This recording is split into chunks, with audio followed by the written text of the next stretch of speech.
Now, Britain's plan to send migrants to Rwanda could be copied by Austria after Suella Braverman signed a close cooperation pact with Vienna.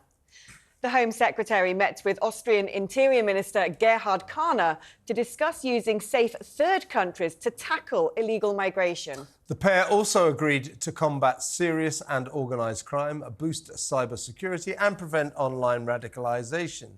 Meanwhile, UK ministers are waiting for a judgment from the Supreme Court on the legality of the Rwanda deportation scheme. Joining us now is Ben Habib, Deputy Leader of Reform UK and former Brexit Party MEP. What do you make of this, Ben?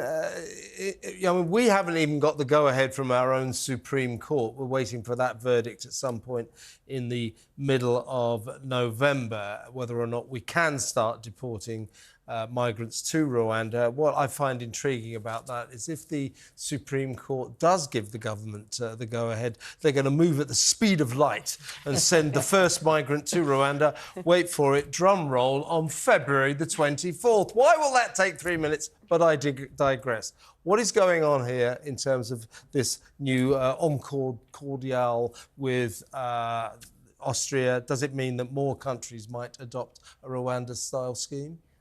Well, we would have to first adopt it before more countries could adopt it, just to be grammatically fastidious on the point. We haven't yet adopted Rwanda, and we haven't adopted Rwanda because, frankly, it hasn't worked from a legal perspective. And this is the problem with the government's policy on controlling boats coming across the channel. Fundamentally, they've chosen to change domestic law and deal in deportation schemes as a mechanism to act as a deterrent. That doesn't work because deportation is what you do when border control has failed. It's not border control in itself. It's a reaction to failed border control. And, you know, if you cast your mind back to the various legislative attempts the government's made to address this, the first one, which was championed with lots of fanfare back in 2019 or 2020 by Priti Patel, was the Nationality and Borders Bill. And you might remember that that was going to absolutely deter would-be people smugglers from plying their trade. That came into force. Absolutely nothing changed. In fact, we had a record number of people crossing the channel. Then we had Suella Braverman's attempt at changing domestic law, which was the illegal migration bill, which then became the Illegal Migration Act. And we were told that that would neuter the European Convention of Human Rights, the European Court of Human Rights' ability to interfere in our deportations. But when that became law, lo and behold, there's a massive carve-out for judgments by the European Court of Human Rights, enabling the Home Secretary, in other words, requiring her, to take note of what the European Court of Human Rights dictates. Yeah. So fundamentally, we are unable domestically to pass the laws required to give effect to the kind of deportation scheme that might have a hope in hell's chance of working.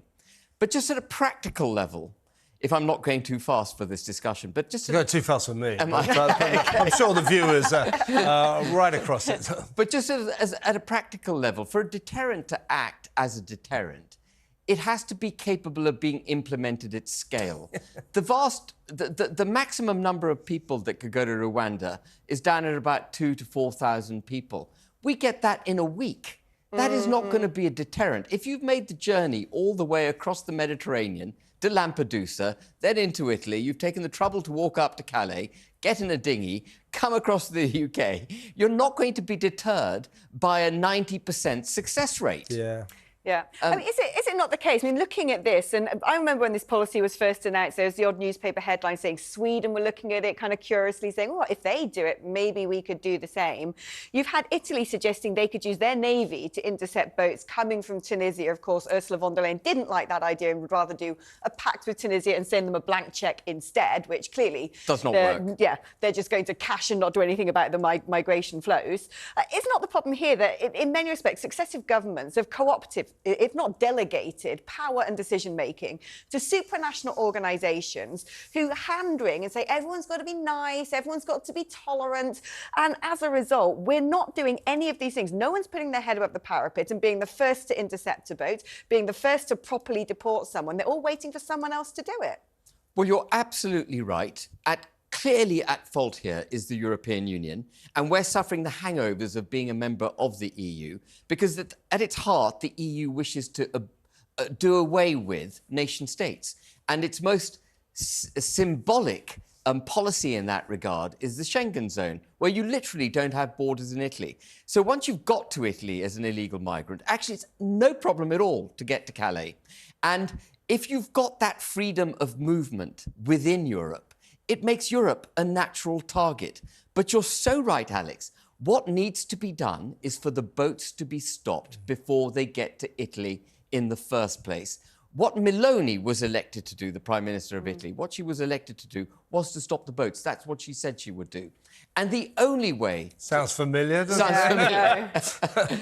But the only way to stop the boats is to, sounds tautological, but stop the boats, turn them round. Yeah. Let me ask you this, Ben. The Austrian government said it wants to learn from Britain. Now, what do you think it is that they want to learn? How to screw this up on an epic scale? I mean, what possibly could anyone learn from Britain on how to control a migrant crisis? Because I can't think of anything we've actually done right. No, we haven't. You? And, you know, if you want perhaps the epitome of our utter failure, it's Bibi Stockholm.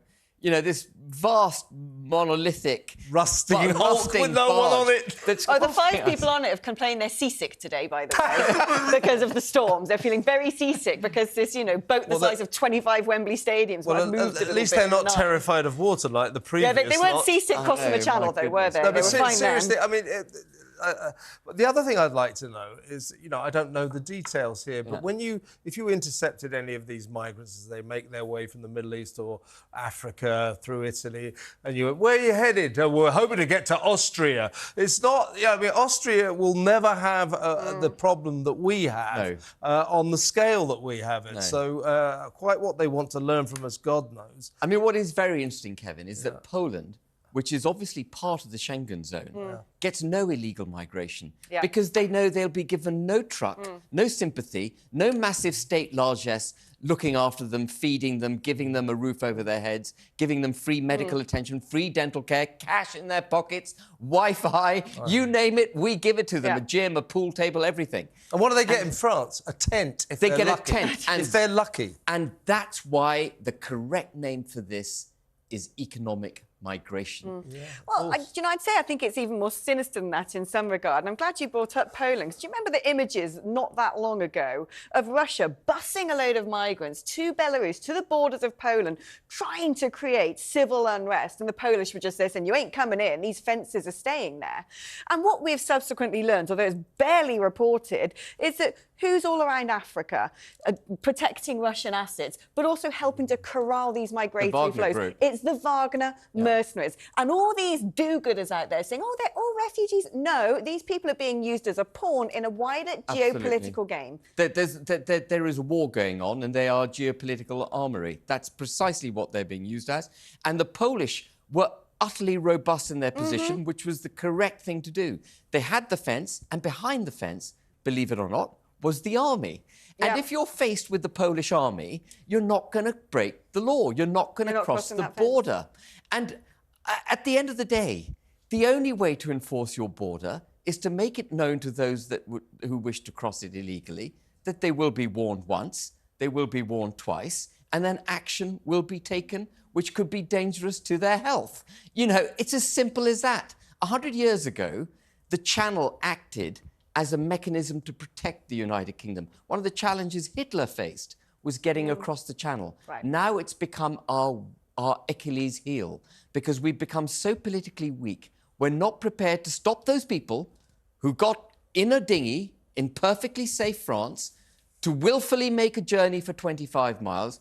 Having got halfway, we're not prepared to stop them and say, go back to France, because we don't have the political will or courage to protect our borders. And before the Bleeding Heart Liberals watching this news show roll their eyes and say, oh my goodness, Ben is advocating people drowning in the Channel. That's nonsense. The Belgians have a problem with boats launching from their beaches. They intercept successfully 90% of them at sea and send them back to France. That's Oh, They changed the law so they could take the migrants' phones to also track the traffickers. Something the French clearly don't do because they're all doing selfies on the channel, aren't they? Ben Habib, thank you you so much.